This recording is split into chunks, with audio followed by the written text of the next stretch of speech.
Hello বন্ধুরা, কেমন আছো তোমরা? আমিও খুব ভালো আছি। কারণ আজকে আমি তোমাদের সাথে একটা দারুণ ইন্টারেস্টিং ব্লগ শেয়ার করব। দেখতে পাচ্ছ কত ফুলের গাছ? এটা কোন জায়গা? একটু পরেই তোমাদের সাথে সেটা শেয়ার করব। 2024 সালের ফার্স্ট পিকনিকে আজকে আমি যাচ্ছি। তো কোথায় যাচ্ছি, কাদের সাথে যাচ্ছি, কী খেলাম, কেমন মজা করলাম, সবটাই কিন্তু এই ব্লগে তোমাদের সাথে শেয়ার করব। তোমরা কিন্তু পুরো ব্লগটা স্কিপ না করে দেখতে থাকো। আর এই পিকনিকটা প্রতি বছরই হয়। তো কিভাবে মজা করলাম সবটাই দেখতে থাকো। দেখো, 7ই জানুয়ারি ফার্স্ট সকালবেলা ঘুম থেকে উঠে কাজকর্ম করে 7:30 নাগাদ স্নান করে রেডি হয়ে নিয়েছি। আর দেখতে পেলে নিহারবাবুও রেডি হয়েছে, সেও আমার সাথে বেরিয়েছে। তবে সে কিন্তু আমার সাথে পিকনিকে যাচ্ছে না, তার আর একটা অন্য জায়গায় পিকনিক আছে। তো কোথায়? সেই দেখো, নৈহাটি নাইস পার্কের কাছে পিকনিক। কোথায় বলো তো? আমার আগের ব্লগে, মানে গত বছরের ব্লগে দেখেছো এই জায়গায় আমি পিকনিকে এসেছিলাম। আমার বোনরা আজকে পিকনিক এখানে ঠিক করেছে। তো আমি প্রতি বছর কিন্তু ওদের সাথে আসি, কিন্তু এবছর যেহেতু আমার স্কুলের বন্ধুদের সাথে সেম ডেটে পিকনিক পড়ে যাওয়াতে আমি আর যেতে পারলাম না। আবার বোনদের পিকনিকটাও ঠিক হয়ে গেছে, কী আর করা যাবে। তো নিহার এখানে ওদের সাথে পিকনিকে আসলো, আর আমি চলে যাচ্ছি বন্ধুদের সাথে। তো একই সাথেই বেরিয়েছি। নিহারকে নৈহাটি এই নাইস পার্কের সামনে এই পিকনিক স্পটে ড্রপ করে দিয়ে আমি এবার চলে যাচ্ছি হাবড়ায়, মানে অশোকনগরে মিলেনিয়াম পার্কে আমাদের পিকনিক। তো নিহারবাবুকে নামিয়ে দিয়ে আমি আওয়াল সিদ্ধি হয়েই অশোকনগরে ঢুকবো। তো এত সুন্দর লাগছে মাঠটা দেখতে, সর্ষে ফুল ফুটে আছে আর হলুদ হয়ে আছে। তো এরকম দেখতে দেখতে কখন হঠাৎ করে দেখি পৌঁছে গেছি একদম আমাদের অশোকনগরে মিলেনিয়াম পার্কের সামনে। তো আমার এখানে পৌঁছাতে পৌঁছাতে কিন্তু 12টা 10 বেজে গেছে। সবাই নিশ্চয়ই এতক্ষণে চলেই এসছে। তো আমি প্রথমেই একটা 30 টাকার টিকিট কেটে ঢুকে পড়লাম। এবার কোন জায়গা আমাদের পিকনিক স্পটটা, সেই জন্যে কাবেরীকে ফোন করলাম। বলল যে সোজা এরকম চলে আসতে হবে, এই যে গাঁদা ফুল গাছগুলো দেখছো কি অসাধারণ। তো আমি প্রথমেই কিন্তু ঢুকেই ভিডিও করতে করতে যাচ্ছি, কারণ আমি তোমাদের সাথে শেয়ার করব। আর জানো তো, আমাদের স্কুলের এই রিইউনিয়নটা প্রতি বছর কাবেরী কিন্তু, মানে ওর তত্ত্বাবধানেই এই অনুষ্ঠানটা হয়। আর সব বন্ধুবান্ধবদের সাথে আজকের দিনে দেখা হয়, খুব মজা হয়। সেই জন্যে এই দিনটা তোমরা দেখলে আমার বোনদের ওখানে পিকনিক হচ্ছে, আমি কিন্তু সেটাও ছেড়ে চলে আসলাম। কারণ ছোটোবেলায় বন্ধুদের সাথে দেখা হলে বেশ গল্প আড্ডা খুব ভালো লাগে। মানে একটা দিন না আবার সেই ছোটোবেলার কথা মনে পড়ে। আজকের দিনটা মানে সেই পুরনো স্মৃতিগুলো মনে করি, খুব ভালো লাগে। সেই জন্য যত কাজই থাকুক আজকের দিনে কিন্তু আমরা চলেই আসবো। তো এসছি, এসে দেখো প্রথমে দেখলাম সবাই কিন্তু এখানে চলে এসছে, টিফিন খাওয়া হয়ে গেছে। ওরা সবাই একটু বেরিয়েছে, এখানে তেমন কেউই ছিল না, কয়েকজন ছিল। তো আমিও প্রথমে আসলাম, আসার সাথে সাথেই দেখলাম সবাই চলে এসছে। এই দেখো কাবেরী, হ্যাঁ, এইদিকে শম্পা, অনিতা সবাই আছে। তো এসেই সবার যেহেতু টিফিন খাওয়া হয়ে গেছিলো, আমিও টিফিন খেতে বসলাম। আছে দেখো লুচি, আলুর তরকারি, আর হচ্ছে একটা নলেন গুড়ের রসগোল্লা। তো খেলাম, খেয়ে দিয়ে ওই যে দেখতে পাচ্ছ সবুজ শাড়ি পরা আসছে বিথিকা আর হচ্ছে রানু। বিথিকার সাথে কিন্তু আমার অনেক বছর পর দেখা হলো। স্কুলে কিন্তু আমি, বিথিকা, কাবেরী আমরা সবসময় একসাথেই থাকতাম বেশি। তো কাবেরীর সাথে তো দেখাই হয়, কিন্তু বিথিকা কিন্তু এই বছর প্রথম আসলো পিকনিকে। তো ওকে দেখে খুব ভাল লাগলো। সবাই দেখতে পাচ্ছ, এই যে আমাদের সব বন্ধুরা, তো সবাই মিলে এখানে আসলো, একটু গল্প, ফটো, আড্ডা এসব চলছে। তারপরেই আমাদের প্রতি বছরের মতো এরকম একটা কেক আনা হয়েছে, কামিনী কুমার 95 ব্যাচ লেখা দেখতে পাচ্ছ। তো এরকম প্রতি বছরই আনা হয়, কেকটা কাটাও হয়। এবার কেক কাটা হলো, কেক কাটার পরে কেকটা সবাইকে ভাগ করে দেওয়া হলো, আমরা খেলাম, খুব টেস্টি ছিল কেকটা।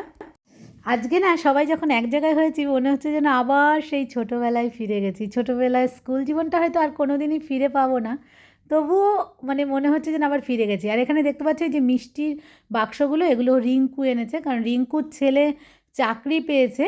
তো সেই জন্যে ও সবাইকে আমাদের একটা করে মিষ্টির প্যাকেট দিচ্ছে। তো আমরা আশীর্বাদ করি যে রিঙ্কুর ছেলে অনেক বড় হোক, অনেক উন্নতি করুক, জীবনে অনেক বড় হোক। আমরা হাবড়া কামিনী কুমার স্কুলে মানে পড়তাম। তো এই স্কুলের সব বন্ধুরা এখন কিন্তু অনেকের হাবড়ায় বিয়ে হয়েছে, অনেকে বাইরে চলে গেছে। তো যখন সবাই আসে হাবড়ায় সবার সাথে দেখাও হয় না, কারণ এক একজন যেহেতু এক এক জায়গায় থাকে, সবার সময় হয় না। তো সবাই মিলে দেখো কেক কেটে এখানে একটু বসলাম, বসে ছবি তোলা, আড্ডা, গল্প হলো। এর মধ্যে ময়না চিকেন পকোড়া কোথার থেকে নিয়ে এসছে, সেই চিকেন পকোড়া সবাই মিলে একটু খাওয়া হলো। আর এরই মধ্যে মানে আমাদের যে মানে টাকা পয়সার হিসাবটা সেটা দেখতে পাচ্ছ পিয়ালি আর কাবেরী মিলে করছে। ওরাই সমস্ত দায়িত্বটা নিয়ে করেছে। সত্যি কাবেরী পিয়ালি ওদের মানে মেন হচ্ছে কাবেরীর জন্যেই এই অনুষ্ঠানটা করা কিন্তু সম্ভব হয়, কারণ ওই কিন্তু সবাইকে এক জায়গায় করেছে। আমরা কিন্তু মানে বিয়ের পর আমার সব বন্ধুদের সাথে কিন্তু পরিচয় ছিল না, মানে কোথায় কার বিয়ে হয়েছে হচ্ছে জানতাম না, কার মানে একদমই যোগাযোগ ছিল না। এই ফেসবুক হওয়ার পর আর কাবেরীর দৌলতে কিন্তু সবার সাথে আবার যোগাযোগ হয়েছে। এখানে যে দেখতে পাচ্ছ সবার সাথে কিন্তু যোগাযোগ হয়েছে। শুধু আমার মানে বিয়ের পর কাবেরীর সাথেই যোগাযোগ ছিল। এইখানে দেখতে পাচ্ছ এটা রানু, হুম, আর এই হচ্ছে বিথিকা গালে হাত দিয়ে বসে কি ভাবছে। এই যে সোমা, সোমার সাথে গত বছর থেকে দেখা হচ্ছে, তার আগে কয়েক বছর অবশ্য সোমাও আসেনি। সোমাও আমার খুব ভালো বন্ধু ছিল, মানে সবাই খুব ভালো বন্ধু ছিল, আর বেশি আমরা একসাথেই থাকতাম, সোমা, বিথিকা, কাবেরী, আমি। তো যাই হোক, এবার ওখান থেকে আমরা বেরোলাম যে চারপাশটা একটু ঘুরে ঘুরে দেখব। পার্কটা কিন্তু অনেকটা বড় জায়গা জুড়ে পার্কটা। তো সবাই মিলে প্রথমে একসাথে বেরোলাম, বেরিয়ে মানে ফটো তুলতে তুলতে মানে কেউ এদিকে চলে যাচ্ছে, কেউ ওইদিকে চলে যাচ্ছে, আর শীতকাল যেহেতু দেখো কত ফুল গাছ। তো যাই হোক, সবাই মিলে এবার একটু ফটো তুলতে মানে দাঁড়িয়ে পড়লাম, কারণ এইগুলোই তো স্মৃতি থাকবে না। সবাই অনেক বছর মানে সংসারের কাজের চাপ, ছেলে মেয়েকে মানুষ করা, এই ইত্যাদি ইত্যাদি কাজের জন্য কিন্তু যোগাযোগ সবার সাথে হয়ে ওঠেনি। এখন ছেলেমেয়েরাও মোটামুটি বড় হয়ে গেছে, মেয়ে চাকরি করছে, সবারই ছেলে মেয়ে বড় হয়ে গেছে। তো সেই জন্যে আমাদের কিন্তু এখন মানে মানে এই সময়টা মনে হয় সব বন্ধুবান্ধবরা আবার একসাথে হই, গল্প করি, আড্ডা মারি। এখন তো আমাদের অনেকটাই ফ্রি হয়ে গেছি। তো যাই হোক, বেরোলাম, বেরিয়ে দেখছি পার্কটা সত্যি এতটা সুন্দর। এখানে দেখো সবাই বোটিং করছে, আমরা জাস্ট দেখছি, বোটিং করব না। আবার এই দেখো রোপেও চড়ছে সবাই, এই যে রোপওয়ে, এই মানে সবাই রোপওয়েতে চড়ছে। আর এই মিলেনিয়াম পার্কে কিন্তু আমি আগেও দুবার এসেছি। আগেও একবার পিকনিক করতে এসেছিলাম, তখন আমার মানে বাবা পিকনিকটা ঠিক করেছিল, পাড়ার বাবা, তারপরে কাকু, অনেকে আছে তাদের সাথে। তো যাই হোক, মানে খুবই মজা করছি, ভীষণ ভালো লাগছে। দেখো সবাই একসাথে আমরা যাচ্ছি, আর আমাদের মধ্যে সেই আমাদের স্কুল জীবনে আমরা কী করতাম, মানে আড্ডা, গল্প, কোন মানে স্কুলের দিদিমণিদেরকে কেমন ছিল, কার সাথে কেমনভাবে চলতাম, সব কিন্তু আমরা গল্প করছি, আলোচনা করছি, বেশ ভালোই লাগছে। মনে হচ্ছে যেন অনেক বছর আগের জীবনে আবার আমরা ফিরে এসেছি। সারা পার্কটা ঘুরছি আর ফাঁকে ফাঁকে শুধু সেলফি, গ্রুপ ফটো এগুলো তুলছি, কারণ এই ছবিগুলোই কিন্তু থেকে যাবে। সময়টা চলে যাচ্ছে, অনেক বছর পার করে এসেছি, অনেকটা বয়সও হয়ে গেছে। আরও 5 বছর 10 বছর পর যখন বয়স হয়ে যাবে, তখন না এই ছবিগুলো দেখতেই ভালো লাগবে, কেমন দেখতে ছিলাম এই সময়টা। আরও তো তখন বুড়ো হয়ে যাব, আরও 10 বছর পরে চুল পেকে সাদা হয়ে যাবে, কিন্তু এই ছবিগুলো দেখতেই খুব ভালো লাগবে। তো ছবিগুলোই স্মৃতি হিসাবে রাখছি। তো যাই হোক, হেঁটে পুরো পার্কটা অনেকটাই তো বড়, হেঁটে হেঁটে আমরা ক্লান্ত হয়ে গেছি। তো এই জন্য এই গাছের ছায়ায় সবাই মিলে একটু বসলাম, বসে গল্প হচ্ছে। এবার দেখো সবাই মিলে এখান থেকে চলে যাচ্ছি, কারণ প্রায় 3:30 বেজে গেছে, সবার কিন্তু খিদেও পেয়ে গেছে। গত বছর পিকনিকে এসছে এমন অনেকে এবছর দেখি নেই, আবার অনেকে গত বছর আছে তারাও এবছর আছে, আবার অনেকে নতুন এসছে এরকমও দেখা যাচ্ছে। আসলে সবার তো সবসময় সময় হয় না, কারোর কিছু না কিছু মানে অসুবিধা হয়েই যায়। তো যাই হোক, এরকম প্রতি বছর রিউনিয়নটা হবে আশা করা যাচ্ছে, আর আমি তো চেষ্টাই করব যত কাজই থাকুক আসার। যাই হোক, এখানে স্প্রাইট আর থামস আপ আনা হলো, মানে রোদে হাঁটতে হাঁটতে সবাই একটু ক্লান্ত হয়ে গেছে, জল পিপাসাও পেয়ে গেছে। এবার খেতে বসে পড়লাম, কারণ খিদেই পেয়ে গেছে।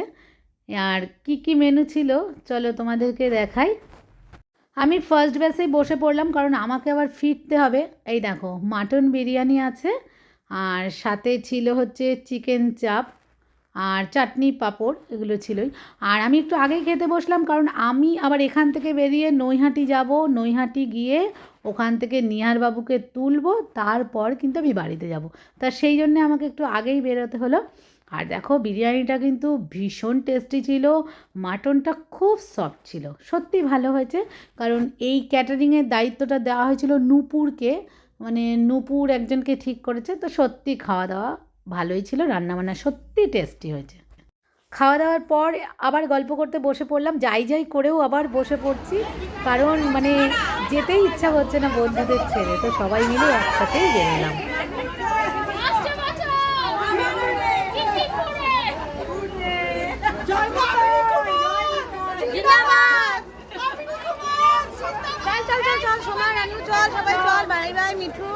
আবার দেখা হবে সামনের বছর।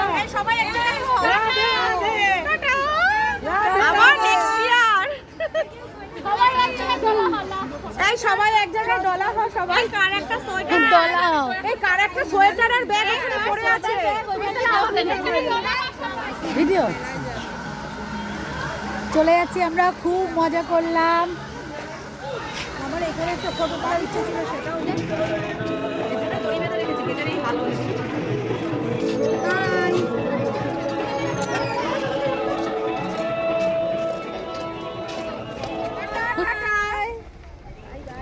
টাটা।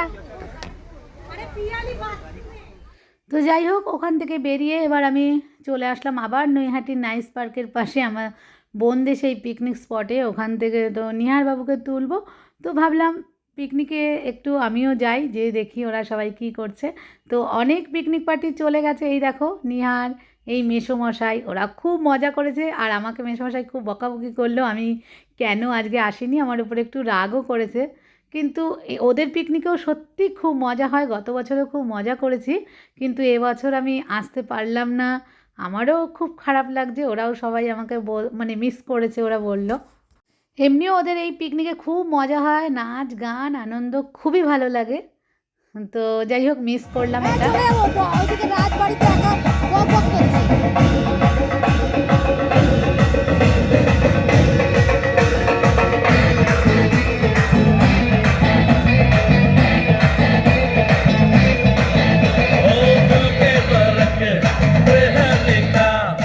এই হচ্ছে দেখো আমার বোন মানস। তো যাই হোক, আজকের পিকনিকটা খুবই ভালো লাগলো। তো কেমন লাগলো আমার ব্লগটা তোমরা কিন্তু সবাই কমেন্ট করে জানিও। যদি ভালো লাগে তো প্লিজ আমার চ্যানেলটা একটু লাইক, শেয়ার আর সাবস্ক্রাইব করে নিও। তো আজকের মতো বিদায় নিচ্ছি, টাটা।